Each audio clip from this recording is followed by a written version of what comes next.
బర్మింగ్హామ్లోని Edgbaston మైదానంలో జరిగిన రెండవ టెస్ట్ మ్యాచ్లో ఇంగ్లాండ్పై ఇండియా సాధించినటువంటి విజయం మామూలు విజయం కాదు. చరిత్రలోనే మొదటిసారిగా ఆ గ్రౌండ్లో సాధించినటువంటి తొలి టెస్ట్ విజయం. ఆ మాటకొస్తే ఒక ఆసియా దేశం బర్మింగ్హామ్లో సాధించినటువంటి తొలి విజయంగా చెప్పుకోవచ్చు. పాకిస్తాన్ కానీ శ్రీలంక కానీ అక్కడ టెస్ట్ మ్యాచ్లలో ఒక్కసారి కూడా గెలుపు రుచిని చూడలేదు. అందుకే ఇది హిస్టారికల్ విక్టరీ. తొలి టెస్టులో ఇండియా ఓటమి తర్వాత రెండవ టెస్టులో ఇంతటి ఘన విజయాన్ని సాధిస్తుందని ఎవరూ ఊహించలేదు. పైగా బుమ్రా లాంటి వరల్డ్ క్లాస్ బౌలర్ లేకుండా ఇంతటి గెలుపు ఊహాతీతం. మరి ఇండియా ఇంతటి చారిత్రాత్మకమైనటువంటి ఘన విజయం సాధించడంలో ఎవరి పాత్ర ఎంతో ఒకసారి విశ్లేషిద్దాం. ముందుగా కెప్టెన్ శుభ్మన్ గిల్. ఇండియా ఇంతటి ఘన విజయం సాధించడంలో నిస్సందేహంగా కెప్టెన్ శుభ్మన్ గిల్కే ఫస్ట్ క్రెడిట్ ఇవ్వాలి. ఫస్ట్ ఇన్నింగ్స్లో 269 పరుగులు చేసినటువంటి శుభ్మన్ గిల్ పలు రికార్డులను తిరగరాశాడు.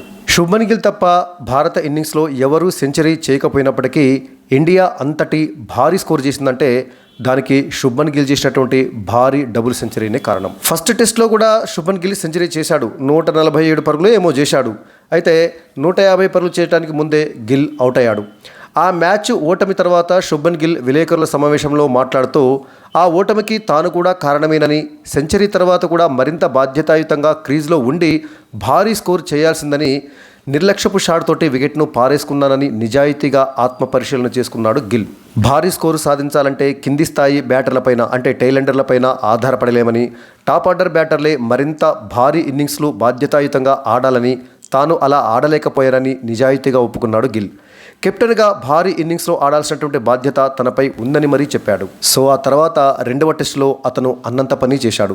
సెంచరీ తర్వాత ఏమాత్రం నిర్లక్ష్యంగా ఆడకుండా మళ్ళీ ఫ్రెష్గా క్రీజ్లోకి వచ్చి ఆడుతున్నట్లుగా బాధ్యతాయుతంగా ఆడాడు. అలా 150 పరుగులు చేసినప్పటికీ, ఆ తర్వాత డబుల్ సెంచరీ చేసినప్పటికీ, ఆపై 250 పరుగులు దాటినప్పటికీ అదే కమిట్మెంట్ తోటి ఆడాడు శుభ్మన్ గిల్. 250 పరుగులు చేసిన తర్వాత కూడా ఏమాత్రం అలసిపోలేదు.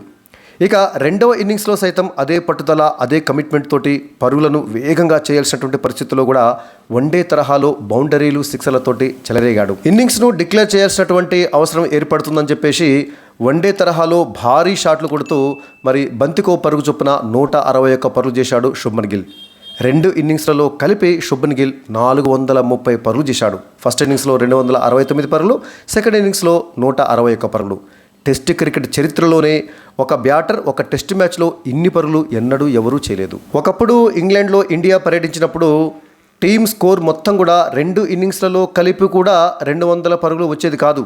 ప్రతి ఇన్నింగ్స్లో 180, 190 పరుగులు అంటే 200 పరుగులు కూడా చేయలేకపోయేది. అలాంటిది ఇప్పుడు శుభ్మన్ గిల్ ఒక్కడే 450కు పైగా పరుగులు చేశాడంటే మరి అది ఎంతటి సాహసోపేతమైనటువంటి ఇన్నింగ్సో మనం అర్థం చేసుకోవచ్చు. ఇక కెప్టెన్గా కూడా గిల్ అద్భుతమైనటువంటి పాత్ర పోషించాడు. సమయానుకూలంగా ఫీల్డర్లను, బౌలర్లను మారుస్తూ మంచి మెచ్యూరిటీని చూపించాడు. అందుకే శుభ్మన్ గిల్కు player of the match award ఇచ్చారు. ఇక శుభ్మన్ గిల్ తర్వాత ఇండియా గెలుపులో కీలక పాత్ర పోషించింది ఫాస్ట్ బౌలర్ ఆకాష్ దీప్. వాస్తవానికి బుమ్రా ఈ మ్యాచ్లో ఆడకపోవడంతో అతని స్థానంలో హర్షదీప్ సింగ్ను తీసుకుంటారని అందరూ భావించారు.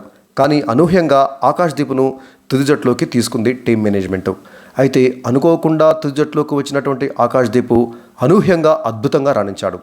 ఫస్ట్ ఇన్నింగ్స్లో 4 వికెట్లు, రెండవ ఇన్నింగ్స్లో 6 వికెట్లు, మొత్తం 10 వికెట్లతోటి ఇంగ్లాండ్ బ్యాటింగ్ వెన్నువిరిచాడు ఆకాష్ దీప్. అది కూడా Duckett, Ollie Pope, Harry Brook, Root లాంటి అగ్రశ్రేణి బ్యాటర్లను అవుట్ చేసి మ్యాచ్ను కీలక మలుపు తిప్పాడు. ఇక Ben Duckett, Ollie Pope, Harry బ్రూక్లనైతే 2 ఇన్నింగ్స్లలో కూడా ఆకాష్ దీపే అవుట్ చేశాడు. తొలి టెస్టులో బ్యాటర్లు రాణించినప్పటికీ బౌలర్ల వైఫల్యం వల్లనే ఆ మ్యాచ్లో ఓడిపోయింది ఇండియా. ఇప్పుడు ఈ మ్యాచ్లో గెలిచిందంటే అందులో బౌలర్గా Akash Deep crucial role play చేశాడని చెప్పవచ్చు. ఇంగ్లాండ్ తొలి ఇన్నింగ్స్లో హ్యారీ బ్రూక్, ఆ తర్వాత స్మిత్ వీరిద్దరి మధ్య 303 పరుగుల భారీ భాగస్వామ్యం నెలకొల్పినప్పుడు బ్రూక్ను అవుట్ చేసి మ్యాచ్ను మలుపు తిప్పాడు ఆకాష్ దీప్. ఇక కెరియర్లో తొలిసారి ఇన్నింగ్స్లో 5 వికెట్ల ప్రదర్శన, మ్యాచ్లో 10 వికెట్ల ప్రదర్శన చేసినటువంటి Akash Deep player of the match అవార్డుకు గిల్ ఎంత అర్హుడో ఆకాష్ దీప్ కూడా అంతే అర్హుడు. ఇక బర్మింగ్హామ్ టెస్ట్ గెలుపులో కీలక పాత్ర పోషించినటువంటి మరో ప్లేయర్ మన Hyderabad DSP Siraj. England first ఇన్నింగ్స్లో సిరాజ్ ఏకంగా 6 వికెట్లు తీసి వాళ్ళు భారీ స్కోర్ చేయకుండా అడ్డుపడ్డాడు. ముఖ్యంగా Zak Crawley, Joe Root, Ben Stokes లాంటి కీలక ఆటగాళ్లతో పాటు చివర్లో వరుసగా 3 బ్యాటర్లను డకౌట్ చేసి వాళ్ళ ఇన్నింగ్స్కు తెరదించాడు సిరాజ్. ఇక రెండవ ఇన్నింగ్స్లో ఓపెనర్ జాక్ క్రాలేను డకౌట్ చేసి వాళ్ళ యొక్క ఆత్మస్థైర్యాన్ని ఘోరంగా దెబ్బకొట్టాడు. బుమ్రా గైర్హాజరీలో ఉన్నటువంటి బౌలర్లలో సీనియర్ బౌలర్గా సిరాజు తన పాత్రకు న్యాయం చేశాడు. ఇక ఈ ముగ్గురు అంటే శుభ్మన్ గిల్, ఆకాశ్దీప్, సిరాజు ఈ ముగ్గురితో పాటు రవీంద్ర జడేజా కూడా బ్యాటింగ్లో రాణించి భారత విజయంలో తన వంతు పాత్ర పోషించాడు. ఫస్ట్ ఇన్నింగ్స్లో 89 పరుగులు చేయడమే కాకుండా శుభ్మన్ గిల్తో 6వ వికెట్కు 203 పరుగుల కీలక భాగస్వామ్యాన్ని నెలకొల్పాడు రవీంద్ర జడేజా. ఇక రెండవ ఇన్నింగ్స్లో కూడా అద్భుతంగా బ్యాటింగ్లో రాణించి 69 పరుగులతోటి నాటౌట్గా నిలవడమే కాకుండా శుభ్మన్ గిల్తో కలిసి మరోసారి 5వ వికెట్కు 175 పరుగుల భారీ భాగస్వామ్యాన్ని నెలకొల్పాడు. సో రవీంద్ర జడేజా కూడా ఈ మ్యాచ్ విజయంలో కీలక పాత్ర పోషించాడు. అఫ్కోర్స్ బౌలింగ్లో పెద్దగా రాణించకపోయినప్పటికీ బ్యాటింగ్లో మాత్రము అతడు క్రూషియల్ రోల్ ప్లే చేశాడు. ఇక వీళ్ళతో పాటు అంటే శుభ్మన్ గిల్, ఆకాశ్దీప్, మహమ్మద్ సిరాజు, రవీంద్ర జడేజాతో పాటు ఇండియా ఫస్ట్ ఇన్నింగ్స్లో జైస్వాల్ 87 పరుగులు చేయగా రెండవ ఇన్నింగ్స్లో కీపర్ రిషబ్ పంత్ 65 పరుగులు చేసి రాణించారు. వాళ్ళు కూడా ఇండియా విజయంలో మరి వాళ్ళ వంతు పాత్ర పోషించారు.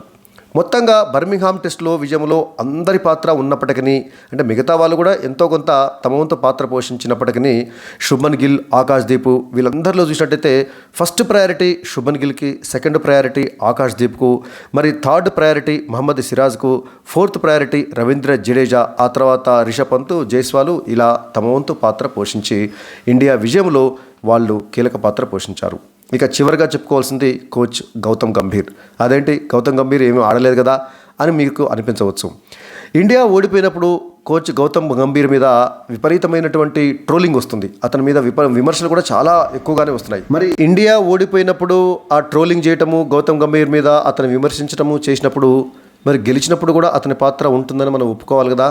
సో మైదానంలో అతని ప్రదర్శన ఏమీ లేకపోయినప్పటికీ తెర వెనక వ్యూహాలను రచించడంలో, వాటిని అమలుపరచడంలో కోచ్ గౌతమ్ గంభీర్ది కూడా కీలక పాత్రే. కాబట్టి మరి తెర వెనుక అతని యొక్క కృషి కూడా ఉందని మనం ఒప్పుకోక తప్పదు. సో మొత్తంగా చూసినట్లయితే బ్యాటింగ్లో శుభ్మన్ గిల్, బౌలింగ్లో ఆకాశ్దీప్ అండ్ మహమ్మద్ సిరాజ్ ఈ ముగ్గురు ఇండియా విజయంలో కీలక పాత్ర పోషించారు. మిగతా వాళ్ళందరూ కూడా తమదైనటువంటి ఆ పాత్రకు న్యాయం చేసి ఇండియా గెలుపులో కీలక పాత్ర పోషించారు. కాబట్టి ఇది సమిష్టి విజయంగా చెప్పుకోవచ్చు. మరి మీరేమంటారో కామెంట్ సెక్షన్లో కామెంట్ చేయండి.